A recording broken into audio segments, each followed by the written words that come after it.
La manera más fácil de perder a los hijos, perder en el sentido correcto de la palabra.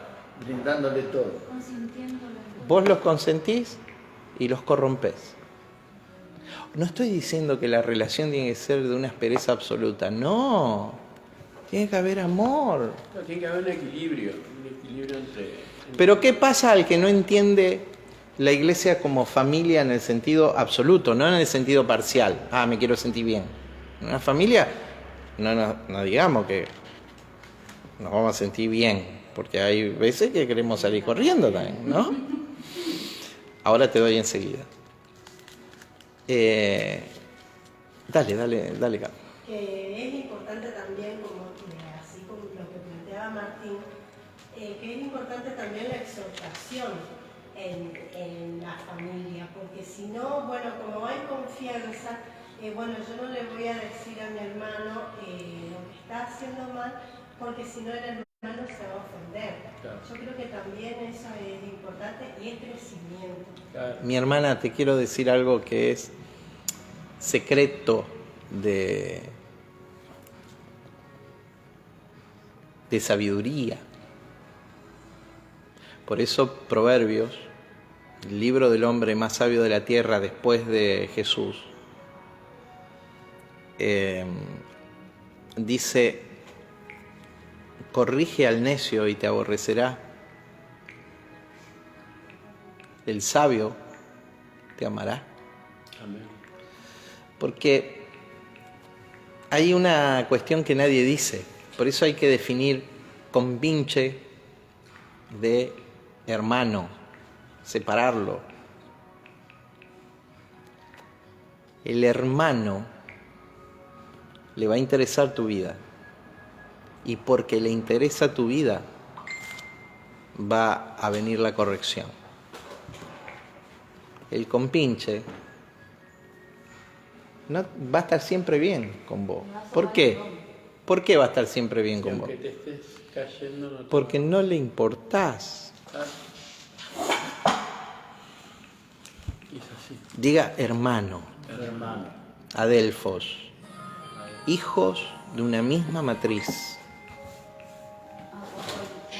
Y me viene ahora con respecto a lo que hablaba de las relaciones de lo secular y que en las relaciones también, en el trabajo, aquellos son también nuestros hermanos los que no conocen a Cristo y que también los tenemos que exhortar, bendecir, como a Totalmente. la familia Totalmente, igual.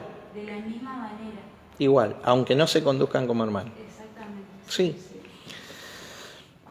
Yo conozco tus obras y tu tribulación y pobreza, pero tú eres rico.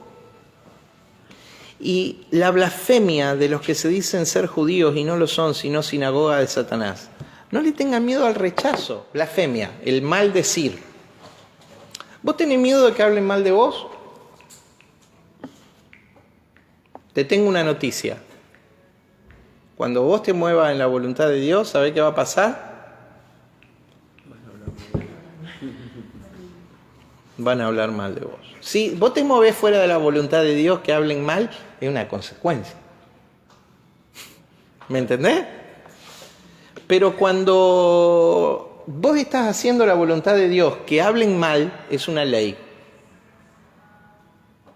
Ya en el Sermón de la Montaña Jesús decía: bienaventurados cuando por mi causa os vituperen y os persigan, diciendo toda clase de mal contra vosotros, mintiendo.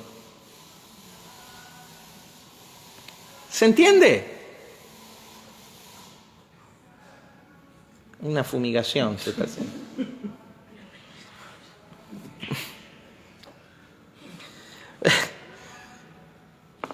Entonces, ¿vos querés ser sinagoga o ser iglesia? ¿Hasta cuándo entonces, si querés ser iglesia, te vas a congregar sin asumir?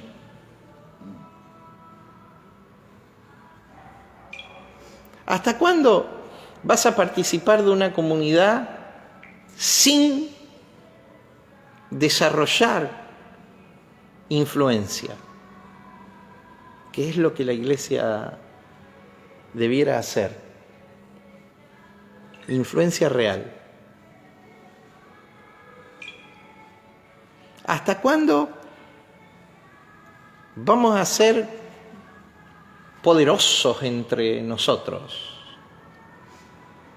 y débiles entre los otros? Y débiles entre los otros. ¿Hasta cuándo? Verso 10. No temas en nada lo que vas a padecer. O sea que esta iglesia iba a... ¿Por qué? ¿Porque se salió de la voluntad de Dios? Porque estaba haciendo lo que tenía que hacer. No temas en nada lo que vas a padecer. Y aquí el diablo echará a alguno de vosotros en la cárcel, para que seáis probados, y tendréis tribulación por 10 días. Sé fiel hasta la muerte, y yo te daré la corona de vida. El problema acá no era que ellos estaban haciendo algo mal. Acá era que haciendo la voluntad de Dios iban a ir a parar ¿a dónde? A la cárcel. A la cárcel. Haciendo la voluntad de Dios iban a ir a parar a la cárcel. Y la sinagoga de Satanás dirá: ¿viste estos acá? Algo hicieron. Algo hicieron. Y la sinagoga de Satanás dirá: porque no hay que ser ligeros. No hay que ser ligeros. No hay que medir el éxito como lo mide la secularidad. Hay que medir el éxito según Dios. Y el éxito según Dios tiene un solo vocabulario: fidelidad.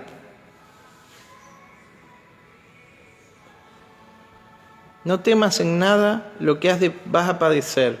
Y aquí el diablo echará a algunos de vosotros en la cárcel, para que seáis probados, y tendréis tribulación por 10 días. Sé fiel hasta la muerte, y yo te daré la corona de la vida. 10 días son 10 días literales, pero 10 también es un periodo completo. De acá hasta su muerte, ustedes sufrirán persecución.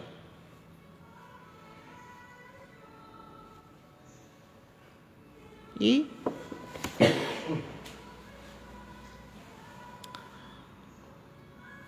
el problema marca una tensión, la presión que ellos iban a vivir y la impresión que ellos tenían que dejar. Y acá surgen dos personajes de la historia, los dos relacionados con la historia de Esmirna. Los dos discípulos, hombres formados por el apóstol Juan. Uno mayor que el otro. El primero de ellos, primero en tiempo, un hombre nacido en Antioquía, llamado Ignacio. En la historia, Ignacio de Antioquía. Un hombre que hizo tal ruido que el emperador lo mandó a llamar. Se cree que denunciado por facciones de la iglesia. Necesito que bajen o pongan un instrumental porque eso ya se mezcla mucho. Gracias. Cuestiones internas para que salgan un poquito.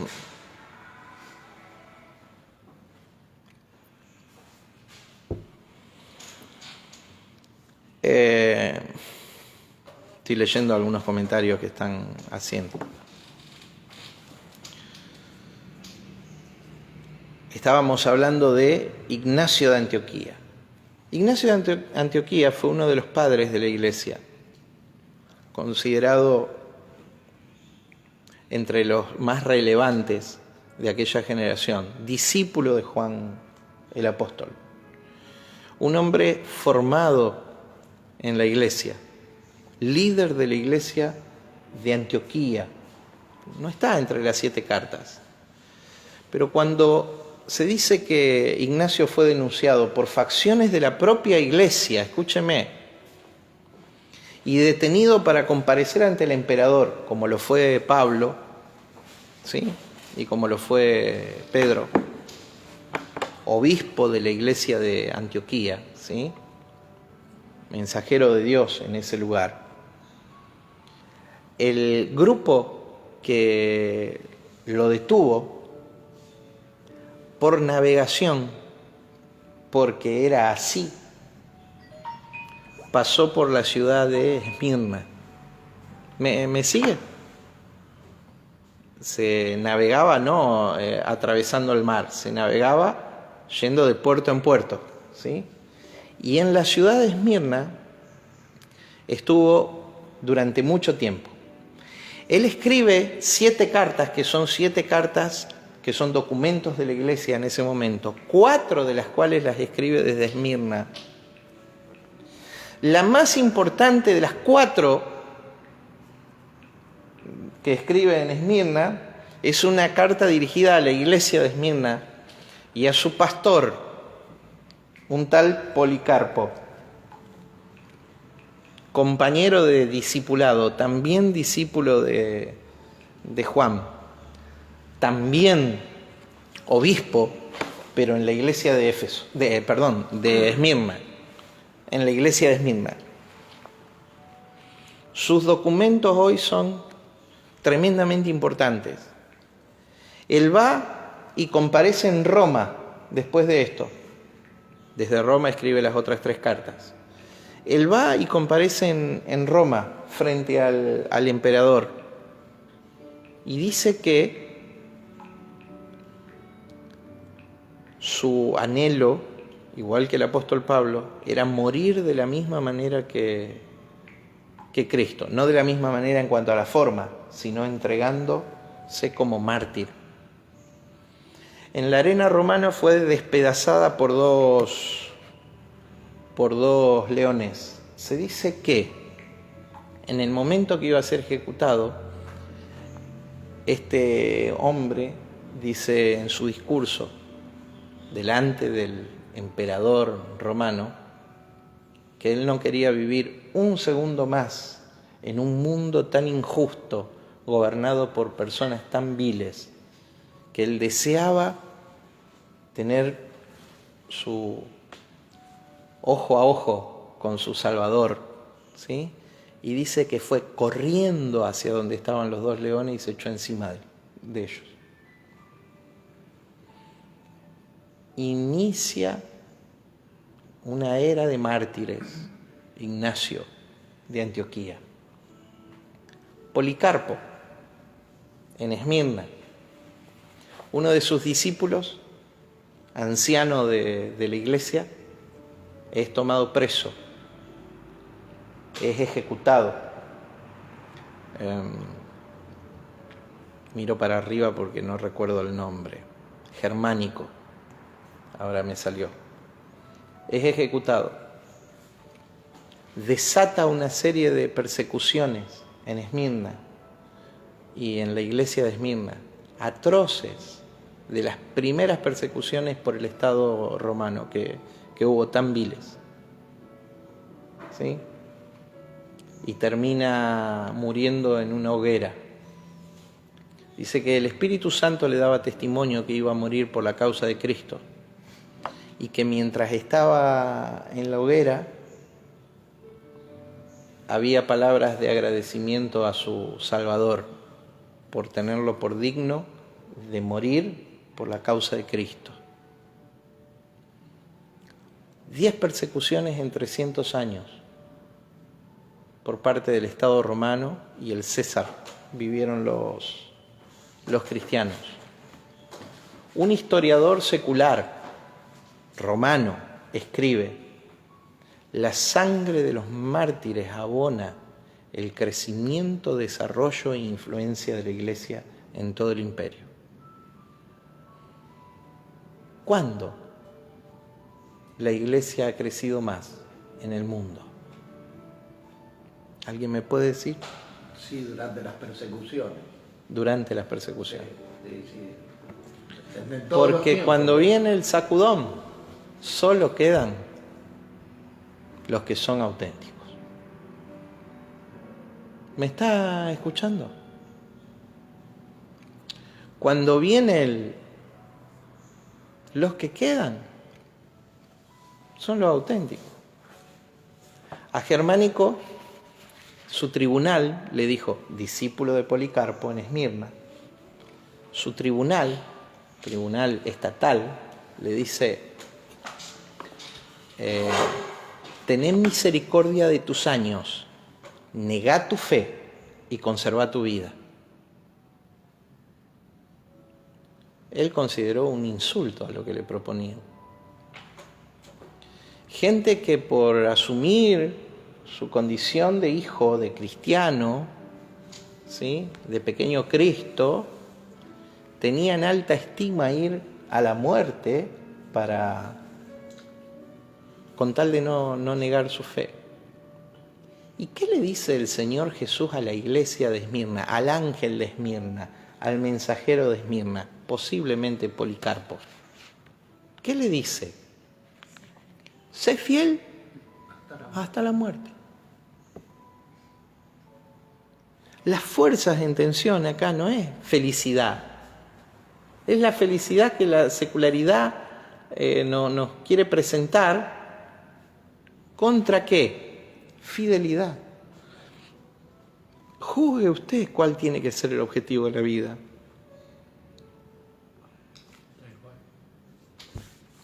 Y entonces haya la felicidad que solamente el Espíritu Santo, por el Espíritu Santo se puede producir. La felicidad que se produce en la convicción de un corazón, que aunque las cosas no sean todo lo positiva que el mundo dice que tienen que ser, está contento porque ha alcanzado el hacer la voluntad de Dios en su vida. ¿Me sigue? Porque me vas a decir que ser fiel no te hace feliz también. Pero esta gente alcanzó un nivel de comprensión tan alto que el loco se tiró en la boca, perdonen, en la boca de los leones para que lo despedacen. Hay poesías, a mí no me salen, sobre la situación de Ignacio. Ignacio de Antioquía. Después hay otros Ignacios, muchos Ignacios, porque es un nombre frecuente. Se tiró en la boca de los leones. O sea, aunque mis huesos sean quebrados, aunque mi cuerpo sea despedazado, y lo dijo adelante del emperador antes de salir corriendo. ¿Se entiende? Porque para ellos era alcanzar propósito en la vida, privilegios. ¿Me explico? ¿Qué era cuando Esteban levantaba los ojos al cielo y decía, Padre, no les tomes en cuenta este pecado? Y moría. O sea, entonces, mi hermano, ¿es fidelidad hasta cuándo? Hasta la muerte. Hasta la muerte. Algunos dirán, qué cabeza dura esto, ¿por qué no? Germánico, qué cabeza dura, negá a Jesús y salvarte, tened misericordia por todos los años que tuviste, o sea, todos los años que tenés, sos anciano ya. Y Pablo caminó con esa mentalidad, siempre muerto, él decía, siempre esperando ese momento, ¿no?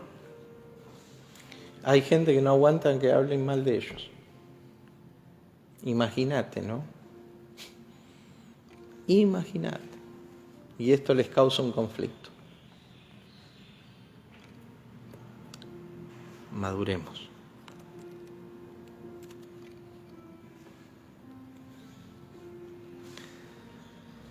La tensión en el problema es la presión de la prueba. Acuérdense, tribulación, tríbulo es prueba, presión. Y la impresión que nosotros dejamos en este mundo. Con esos mártires, ¿cómo el mundo no iba a conocer a Cristo? Llega el 313, el edicto de Constantino, Al emperador no le quedó otra opción. Porque más del 50% de la población del mundo o de su imperio obedecía a la fe. Más lo perseguían, más se multiplicaban, más crecían. Porque la fe que se veía es la de los auténticos. ¿Por qué hoy la fe cae en descrédito?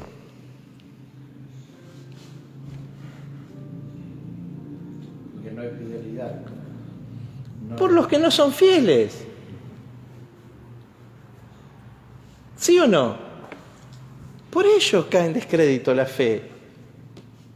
Pero en una fe donde solo permanecían los fieles, donde vos le entré solo admiración para esos hombres y esas mujeres, había muchas mujeres también a ese nivel. Entonces no temas lo que va a venir. Ah, no, si lo que me va a venir es complicado, no, entonces yo ya... Permiso, me voy. Yo, déjenme un ratito, ya vuelvo. Cuando pase esto, vuelvo.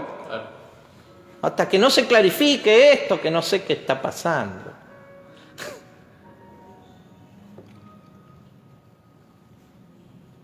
Basta de mezclarte con mentalidad secular. Ah, tenemos que ser un pueblo feliz. Tenemos que ser un pueblo fiel.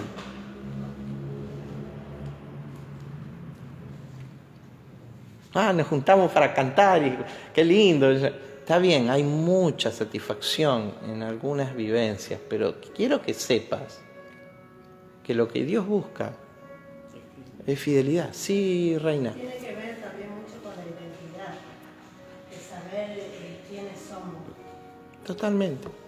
Si vos no sabés quién sos, ante la primer amenaza salís corriendo.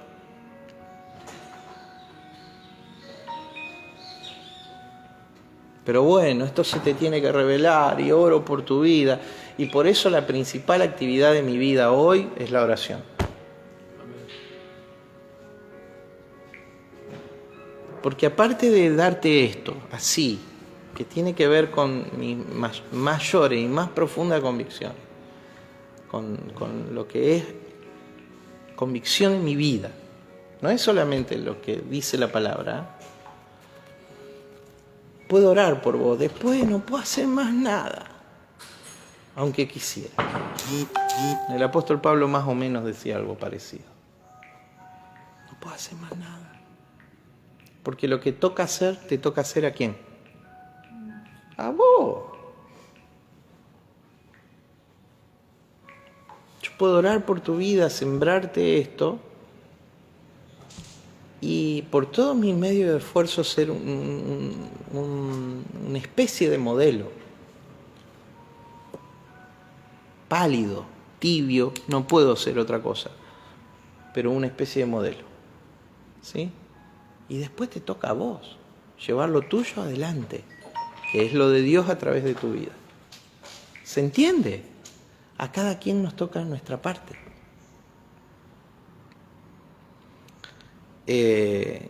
¿Cuál era el problema ahí? La presión versus la impresión. La presión del sufrimiento versus la impresión que ellos dejaban en el mundo. Que iban a dejar como mártires. Vas a sufrir 10 días, completamente. Sé fiel hasta la muerte. Les estaba anticipando lo que iba a pasar. Sé fiel hasta la muerte no es un deseo, es necesitas ser fiel porque te viene la muerte. O sea, no hay escape. A esa iglesia perseguida, la iglesia de Esmirna, sé fiel hasta la muerte. Entonces, o sea, ¿quién lo dice? Al que venció la muerte, ¿eh? ¿Se acuerdan cómo se presentó a esta iglesia? No. Ninguna de las presentaciones de Jesús son inocentes o teológicas. ¿Sí? A los que necesitaban ser fieles hasta la muerte se presenta como el que venció a la muerte. Y encima en el pedido. Y de nuevo, es éxito frente a victoria. ¿Qué querés, éxito o victoria? Ahora yo te voy a redondear el pensamiento. A ver. Verso 11. Sí, te daré la corona de la vida, verso 10. Pero el verso 11. El que tiene oído, oiga lo que el Espíritu dice a las iglesias. Ojo, lo dice a la iglesia de Esmirna, pero también a todas las iglesias. ¿Sí? El que venciere, el Nicao, de nuevo los Nicolaitas, ¿viste? El vencedor. El que venciere, pero el que venciere según Dios, ¿sí? El que venciere, o sea, el que ¿qué es vencer? El que cumple el requisito. ¿Cuál era el requisito? Sé fiel hasta la muerte. O sea, después de la muerte. Acá es. El que venciere, el que enfrente la muerte con fidelidad. El que venciere no sufrirá daño de la muerte segunda. Ustedes son eternos, trascendentes. Trascendieron, vencieron. Esos mártires imprimieron en la iglesia de su tiempo y en nuestras vidas, si vos aceptás los parámetros del reino, un modelo a seguir, inquebrantable, incuestionable, irreprochable. Deben haber tenido defectos. Se diluyeron esos defectos. ¿Se entiende? ¿Los deben haber tenido o no? Sí, obvio. Alguno capaz que gritó, ay, ay, ay. ¿Qué sé yo? Los deben haber tenido. Pero eran incuestionables, irreprochables. ¿Por qué? Por la impresión que dejaron en este mundo. De esto está hecho el cristianismo. De esto está hecho la iglesia. Esta es la materia prima. No es el biribiri o el vamos todo que nos va a ir bien. ¿Me escuchó? Es sé fiel hasta la muerte. Juan engendraba a estos discípulos porque él era así.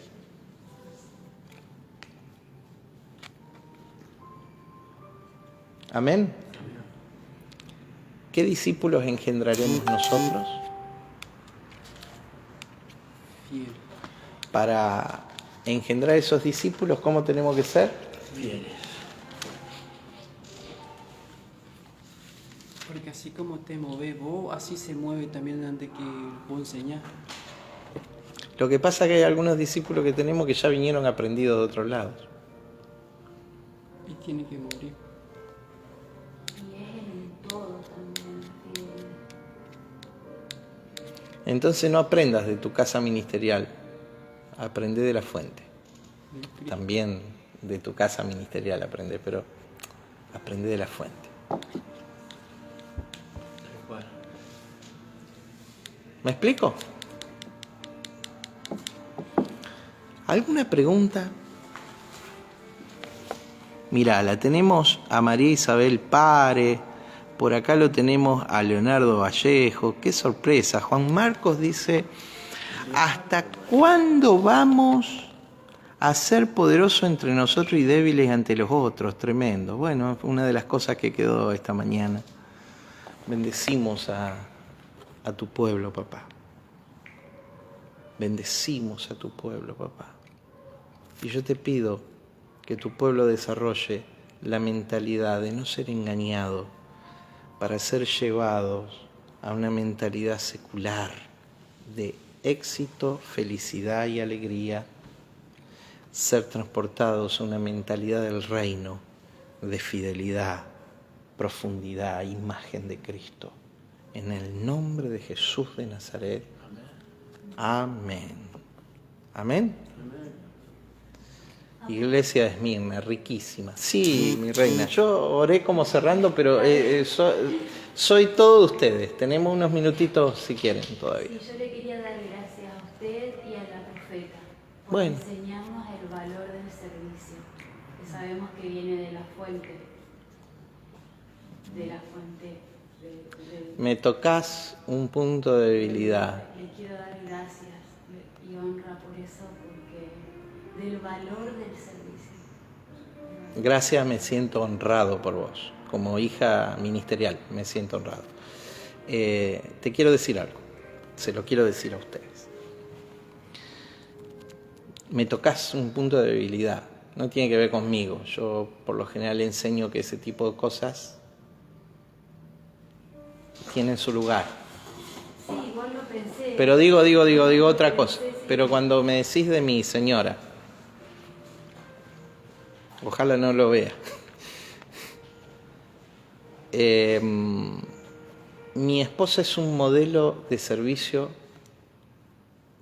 como esto que hablábamos de Policarpo e Ignacio, inquebrantable. En medio de la dureza de lo que le toca vivir, es fiel absolutamente. Te puedo dar testimonio. Antes de ayer, estábamos con Carmen y Juan en casa. Los atendí yo y ella estaba en la cama, arriba. No se podía mover. Silvia Pérez le estaba haciendo masajes, producto de que tenía su cuerpo entumecido por su situación de salud. Y ella estaba pendiente de lo que estaba pasando en la reunión abajo. En un momento no aguantó más y nos llamó por teléfono, nos separaban 5 metros, para saber cómo estaba la reunión y qué decisiones se habían tomado respecto al grupo de matrimonios. Silvia Pérez y yo diciéndole a mi señora, vos te tenés que ocupar de vos. Y algo más fuerte que ella, que es la pasión de su vida, llevándola a ocuparse de Dios. Hermano,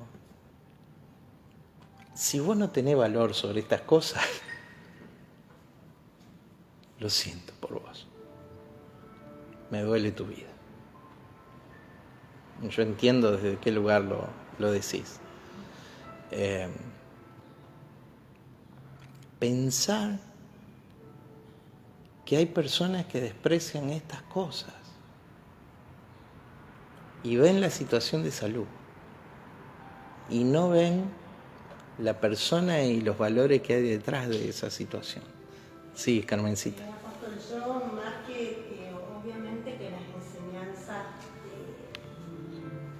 me llevan a tomar determinaciones de ustedes, pero lo que yo, en lo que más me enfoco, en lo que más veo es en lo que hacen. Claro. Todo el tiempo, por ejemplo, si es algo que siempre estamos valorando es cómo se mueven. A pesar de la situación de la profeta, pero ese también es la esencia de Cristo. Estando expectante ella en lo que habíamos hablado, cómo se había llegado a tomar esas decisiones a pesar de la situación en la que estamos. Y eso es lo que más resalta en ustedes. Gracias, Carmen. Son haciendo, verlos. Gracias. Son muchas mieles. No estoy muy acostumbrado, así que vamos a cortar. Así que vamos a cortar. ¿Lo digo o no lo digo? Lo digo. Bueno. Gracias. Oramos por la vida de ustedes, oramos por la vida de la iglesia y desde este lugar todo lo que podamos hacer por el desarrollo de la iglesia lo haremos siempre, al límite de nuestras fuerzas.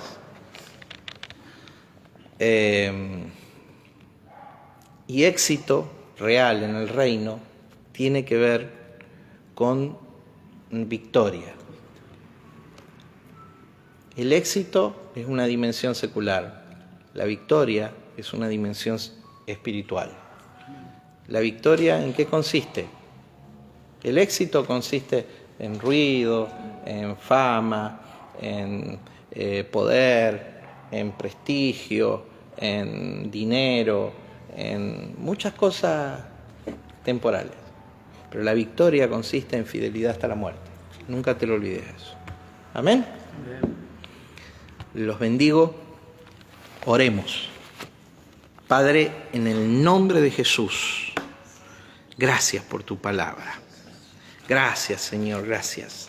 Gracias porque ella con claridad nos anima a enfrentar toda situación que la vida nos presenta, Señor, de tu mano, sabiendo que vos estás y aún estarás en un galardón inquebrantable por aquellos que te servimos y te seguimos con fidelidad. Padre del cielo, no tememos a la difamación, ni a la sinagoga de Satanás, ni a Satanás mismo.